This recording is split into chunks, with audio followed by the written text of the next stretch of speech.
Hey there, you're tuned to the Lily channel as well as my Patreon channel. I'm so excited about it. It's brand new.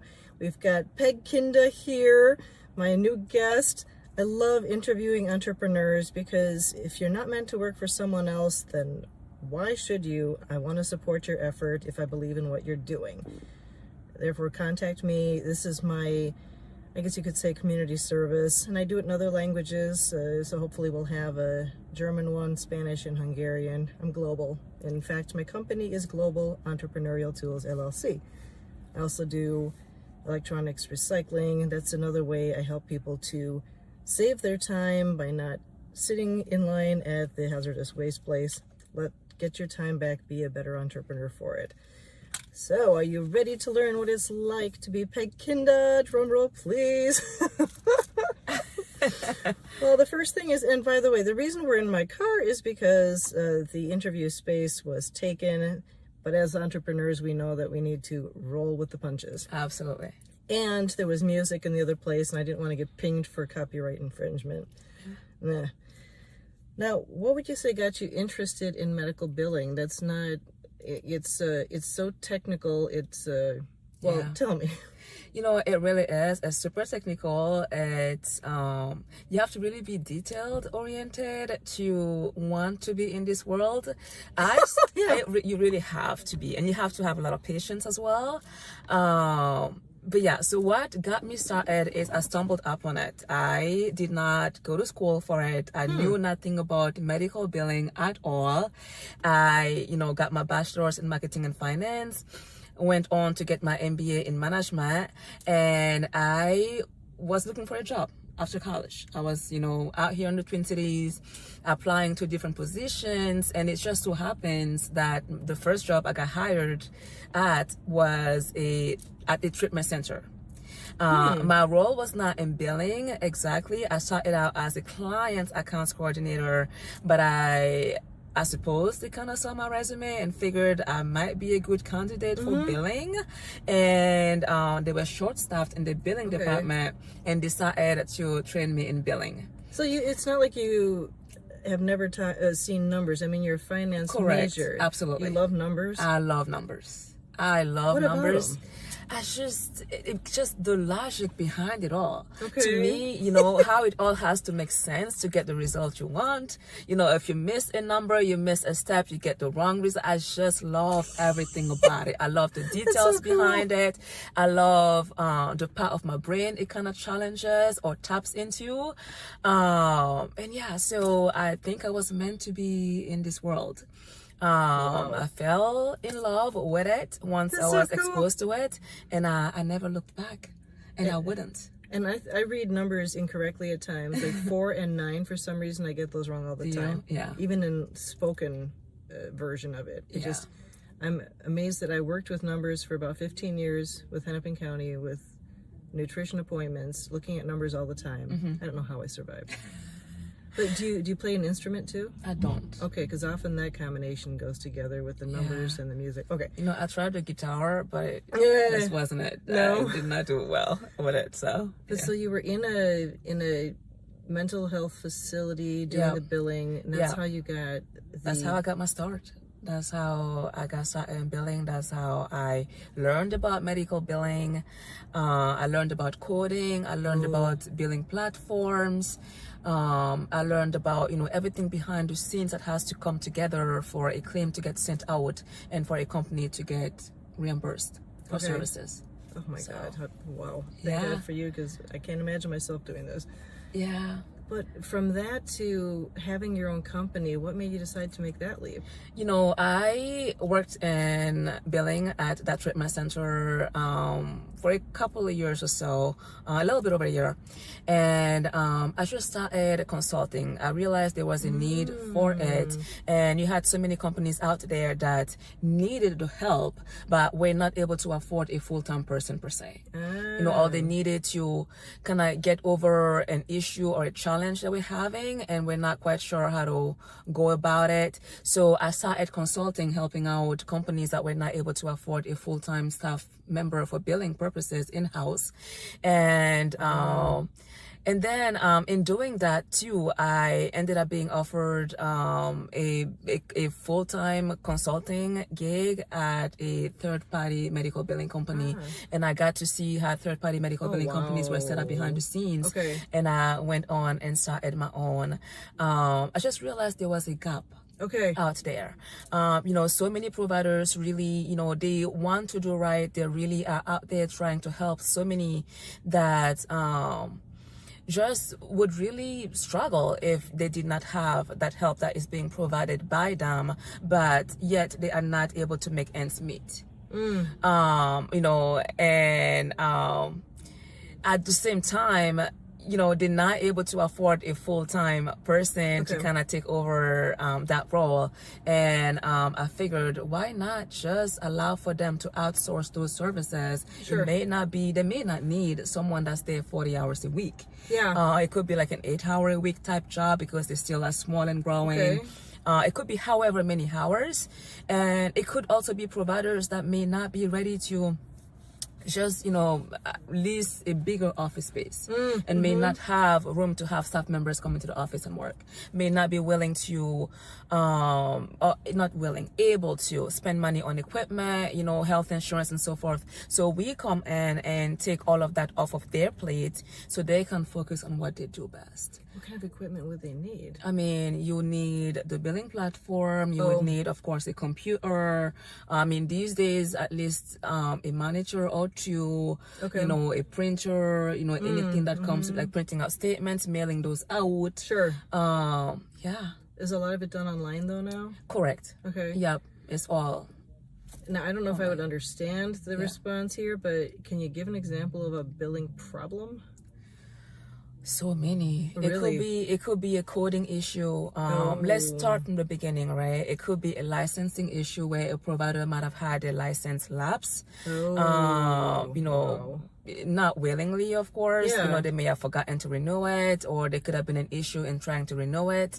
All of that needs to get updated, and the paperwork sent in needs to be completed fully, and it has to be done right, because otherwise you then experience a lot of delays with that. And then also let's talk about contracts, right? If you don't even have the contracts you need to bill, or if there's an issue with your contract, or you might have a contract for some services, but then you bill for others, then that's a problem. You know what I mean? Then you're not going to get reimbursed for those services.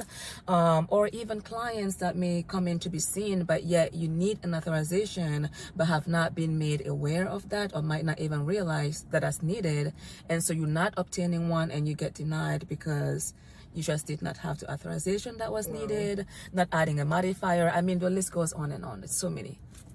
And I'm guessing that at a medical clinic, they're assuming the person is it usually the front desk person who is expected to do this? Well, how we do it, yes, the front desk person would, enter the information in the database. Well, I mean, I'm sorry, let me explain. If I were to see, because in my line of work, we go to clinics often since they need electronics recycled, and the person in the front seems to do all the things that the physician or whoever doesn't do. So they would be expected to do the billing, I think, or is that not the way it usually goes? I think it's a more skilled It's a separate person? Yes. I don't know if a front desk person could do that. I think you would have to have a special skill. You have to understand billing. You have to understand coding. You have to understand billing platforms. You have to understand how to look at the claims form, whether that's a UBO4 or a 1500. You have to understand when you may need a modifier. You have to understand if the provider is utilizing certain codes that may be problematic, or even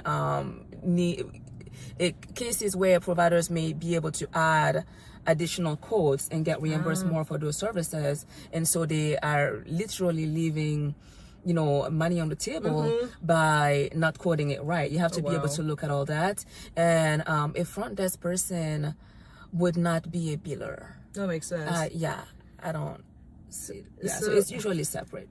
Now, I'm a type of person who either commission-wise finds clients for people, or just through being a referral partner, but what question would I be asking of the clinic other than, do you have someone who does your billing already? Correct. I'll just simply ask, how's your billing doing? Like, how are you doing with the billing?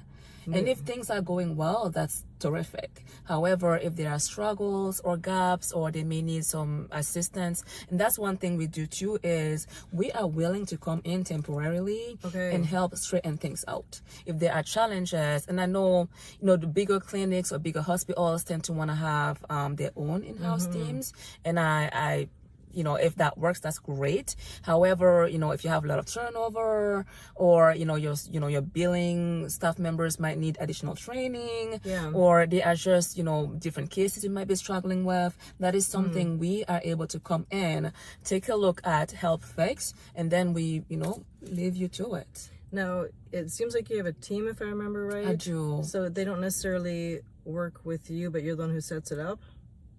Work with me in what? In the sense of, you're not the one that they end up seeing doing well, I don't know if they see the person who does the billing, but I'm assuming you find the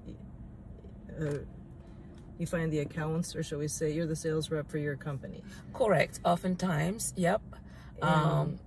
Just out there networking, telling others about our services. So I guess you can say that. And then you find the person who does the billing for them? Well, I have my internal staff members. That's what I mean. Okay. Correct. Okay. Yep. So I have internal billers. I have, individuals that strictly work on contracting and credentialing. I have some that specialize in licensing. And then I have, a couple consultants as well. So depending on the services anyone out there may need assistance with, then that's how I know who to assign. And from your brochure, it looked like you specialize in chemical dependency clinics? Yep. Or I don't know how you say it. We do a lot of behavioral health, so substance use disorder, mental health, but we also have a radiology group. We have some chiropractors we work with. We have not yet. Okay. Not yet, but we would be open to it. I am speaking to one right now. We just have not finalized the contract yet, so hopefully soon. But yeah, we have some housing facilities. Wow. We have some nursing homes. So what I tell everyone is, if you have a service that can be built out to the insurances or even to the state, that is a service we can assist with. And they all do it differently? All the different disciplines of medicine? The coding is different. Yeah. The forms, not so much. You have 2 forms out there. So depending on the specialty, it would be one or the other. So that in itself is not different. And the billing platforms too, the steps in the different modules are not that different either. So I would say it's more so the coding that's different. Modifiers, authorizations. But otherwise, the concept in itself, as far as billing and the steps to be taken, are not different. Yeah. What's the hardest part of running the company, your company? Is you don't have 2 days that are alike. So you just get up in the morning and you don't know what your day will look like. That could be kind of fun. Yeah. I mean, it keeps you on your toes for sure. So, you get up and I have Teams messages. So I check those first because my staff will send me IMs. And then, go into my email, see if there are any urgent items to deal with. And then the phone calls, text messages. It's challenging, but rewarding. I would imagine. What a headache reliever. Oh my gosh. Yeah. So what do you do for fun? I mean, I know you don't have that much energy left in the day. Yeah. When I have time, I'll read. Cleaning somehow is just relaxing for me these days. When I come do my place.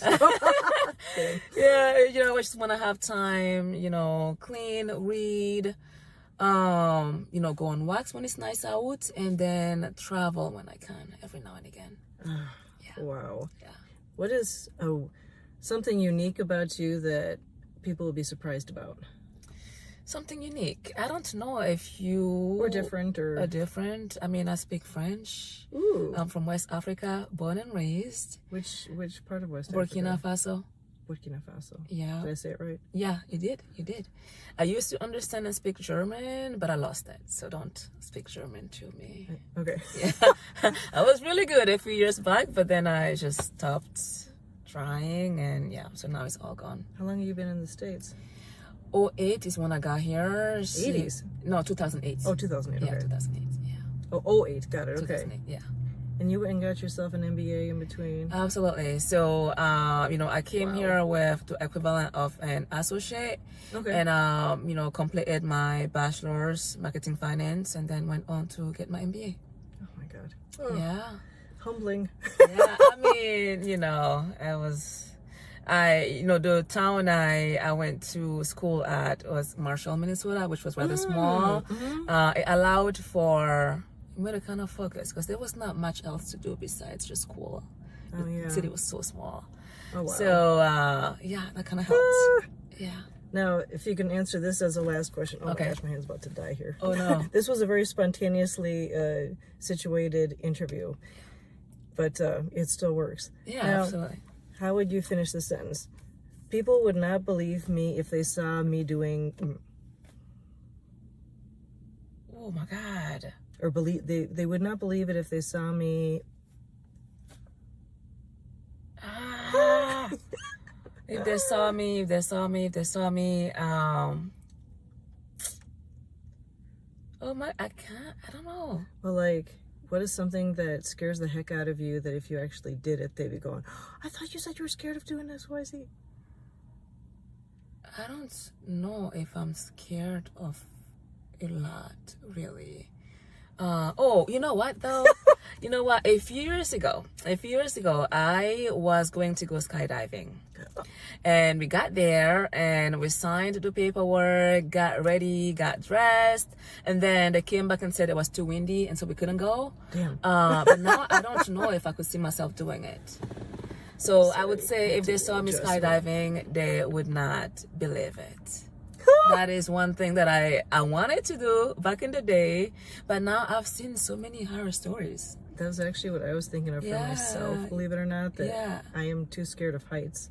Yeah, I'm not so scared of heights, but I've seen too many cases where things went wrong, and so now I don't know if I could do it. I hear you. Yeah. Well, you heard it here, and this is awesome. So if you'd like to be interviewed, contact me on Patreon or even the Lily channel. That's LILI, Laugh, Inspire, Learn, Innovate. That's what it stands for. Peg Kinda, thank you for your time. And course. share this, you guys, with those who you know who would Absolutely. like maybe a referral partner or a client. You got it. Thanks Yeah. for tuning in. Thanks, We'll Lily. see you I soon. appreciate it. Yeah.